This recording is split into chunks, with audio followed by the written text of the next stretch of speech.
Assalamualaikum warahmatullahi wabarakatuh.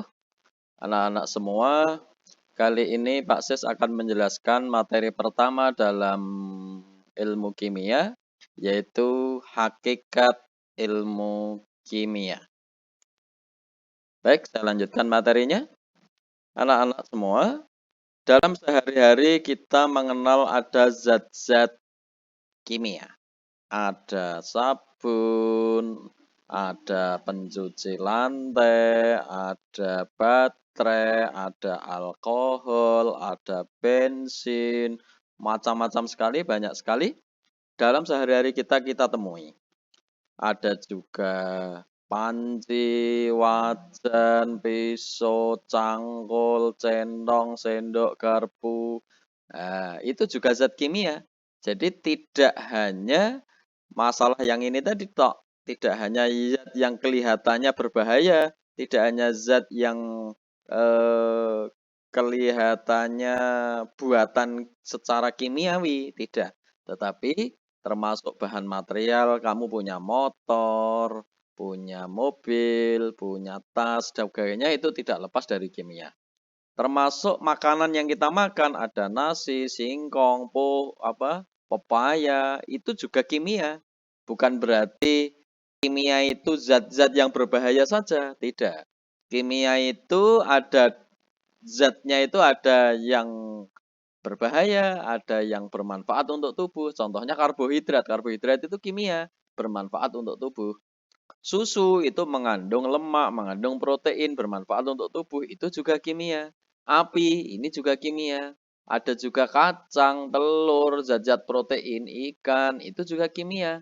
Ada baju, ini kimia. Karena baju ini ada seratnya, ada kapasnya, ada zat warnanya, dan sebagainya.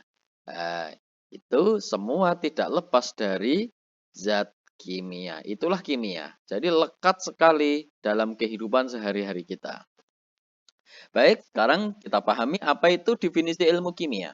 Ilmu kimia adalah ilmu yang mempelajari materi. Jadi sekali lagi apa yang dipelajari dalam kimia?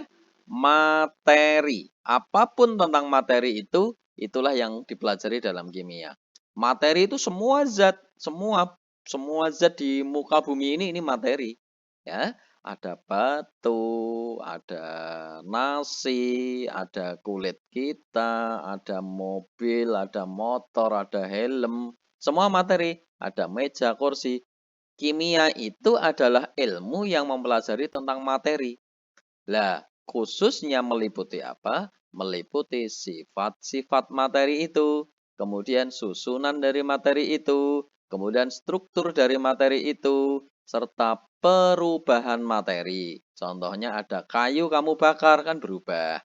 Ada besi berubah jadi karat itu juga berubah. Ada singkong berubah jadi tape itu juga berubah. Ya. Dan perubahan energi. Jadi perubahan-perubahan itu menyebabkan perubahan energi. Contohnya singkong jadi tape, ada panas yang dihasilkan. Nasi kamu makan, ketemu dengan enzim-enzim dalam tubuh, menghasilkan energi juga. Kemudian, misalkan saja karbit ditaruh di air untuk apa orang Jawa bilang ngimbu gedang itu ya, ngimbu pisang atau memasakkan pisang itu juga ada energinya. Kesimpulannya, apa itu kimia? Kimia adalah ilmu yang mempelajari materi, meliputi sifat-sifat materi, susunan materi, struktur materi, serta perubahan materi dan perubahan energi yang menyertai perubahan materi tadi. Yuk, kita simpulkan sekali lagi bahwa apa tadi yang dipelajari? Sifat materi, susunan materi, struktur materi, perubahan materi, dan energi yang menyertainya. Kita lanjutkan.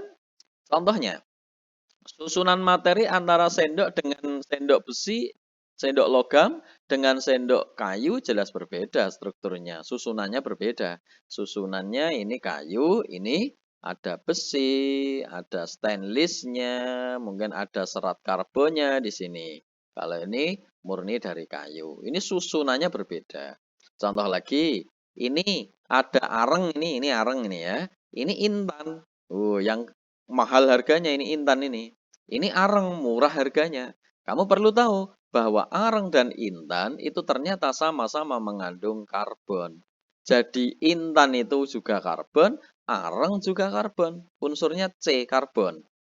Tetapi struktur materi intan dan grafit itu areng itu, berbeda meski keduanya mempunyai susunan materi yang sama. Maksudnya apa?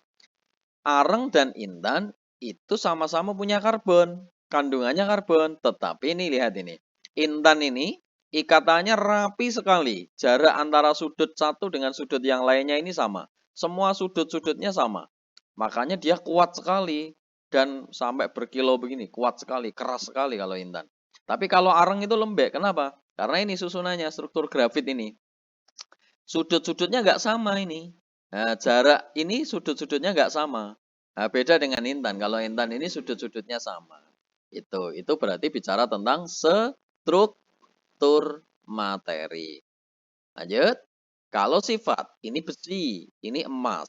Sifat materi besi dan emas berbeda. Kalau besi itu mudah berkarat, kalau emas itu tidak mudah berkarat.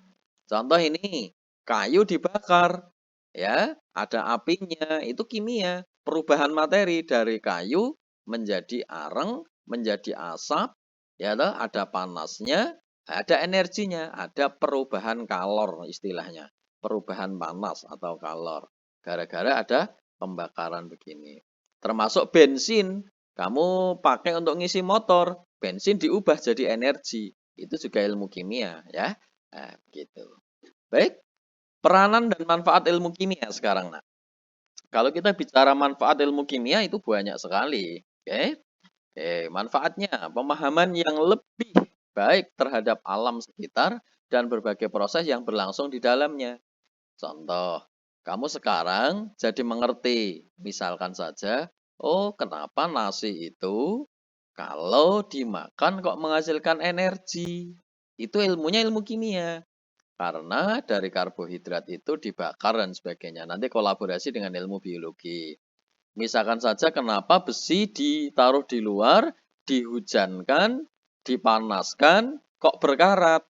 Tapi kalau ditaruh di dalam minyak tanah, kenapa nggak berkarat? Itu juga ilmunya ilmu kimia. Jadi belajar ilmu kimia nanti akan melakukan pemahaman yang lebih baik terhadap alam semesta. Jadi mengerti, gitu. Misalkan saja, kenapa kalau siang-siang di bawah pohon itu kok seger sekali? Karena ada oksigen yang dikeluarkan dari pohon itu, gitu. Jadi tidak asal, oh pokoknya ciptaannya Tuhan ya begitu, dari sananya begitu, nggak usah dipikir, bukan begitu. Dari kita lebih tahu tentang alam ini, bisa memahami alam sekitar ini, maka itu akan jauh lebih bermanfaat buat kita semua. Yang kedua, untuk mengubah bahan alam menjadi produk yang lebih berguna untuk memenuhi kebutuhan kita. Contoh, pasir kita ubah jadi kaca, batu kita ubah, batu, pasir, bebatuan kita ubah jadi besi, jadi tembaga, jadi emas, diolah ya, diolah. Itu akan lebih bermanfaat. Batu gamping diubah jadi semen, lebih bermanfaat, lebih berguna memenuhi kebutuhan kita. Ya, macam-macam. Arang dan minyak dicampur jadi tinta, itu juga lebih bermanfaat. Dan sebagainya dan sebagainya. Banyak sekali ilmu kimia manfaatnya. Misalkan saja kita mengubah singkong menjadi tape lebih bermanfaat. Ternyata nanti nek sudah jadi singkong juga sudah menjadi tape, ada etanolnya, bisa dipakai untuk bahan bakar, lebih bermanfaat lagi. Itu contohnya. Baik, yang ketiga, untuk apa belajar kimia? Peranannya dan manfaatnya untuk pembentukan sikap religius, karena kita menyadari sikap religius itu artinya sikap dekat dengan Tuhan kita. Karena kita menyadari betapa teraturnya alam ini, baik alam makro, alam besar, alam raya ini, maupun yang mikro, yang kecil-kecil, yang nggak kelihatan. Kiranya semuanya itu akan menambah kekaguman dan ketaatan kita kepada Allah Subhanahu wa Ta'ala. Jadi kita menyadari ternyata dengan ilmu kimia ini kita jadi tahu, oh alam ciptaan Allah ini semua luar biasa, teratur, semua mengandung keunikan yang luar biasa, nggak mungkin itu semua terjadi secara kebetulan. Pasti ada yang menciptakan. Itulah kebesaran Allah. Maka kita diharapkan makin pinter ilmu kimia, makin tahu keajaiban-keajaiban, kebesaran-kebesaran Allah, harapannya kita makin dekat, makin bertakwa kepada Allah Subhanahu wa Ta'ala. Baik, anak-anak semua, sekarang Pak Ses akan menjelaskan bagaimana hubungan ilmu kimia dengan ilmu lain. Jadi ada ilmu biologi, ilmu kedokteran, ilmu fisika, ilmu geologi, ilmu pertanian, ilmu teknik, bidang-bidang yang lain. Bisa saya sebut ilmu lain, bisa saya sebut bidang lain. Bagaimana hubungan kimia dengan bidang yang lain? Kimia itu sebagai penghubung semua ilmu. Jadi semua ilmu bisa dihubungkan dengan kimia. Ya, fisika dihubungkan dengan kimia, teknik dengan kimia, geologi dengan kimia. Jadi sebagai apa? Penghubung semua ilmu. Oke. Penghubung semua ilmu, itulah kimia. Jadi kimia ini merekatkan semua ilmu. Ada hubungannya dengan semua ilmu. Semua ilmu. Nah, jadi tidak hanya yang saya sebutkan di sini. Semua ilmu. Ada nanti metalurgi, ada nanti geofisika, ada juga meteorologi, dan sebagainya. Ya, tidak hanya yang saya sebutkan ini. Kimia itu sebagai penghubung, perekat, menghubungkan satu ilmu dengan ilmu lainnya. Ya, kita ambil contohnya. Manfaat ilmu kimia dalam bidang pertanian. Kamu tahu ada pupuk, ada obat-obatan, ada pestisida, herbisida, fungisida.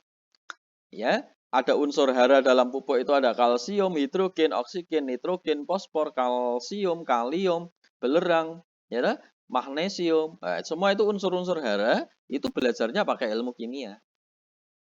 Itu dalam bidang pertanian.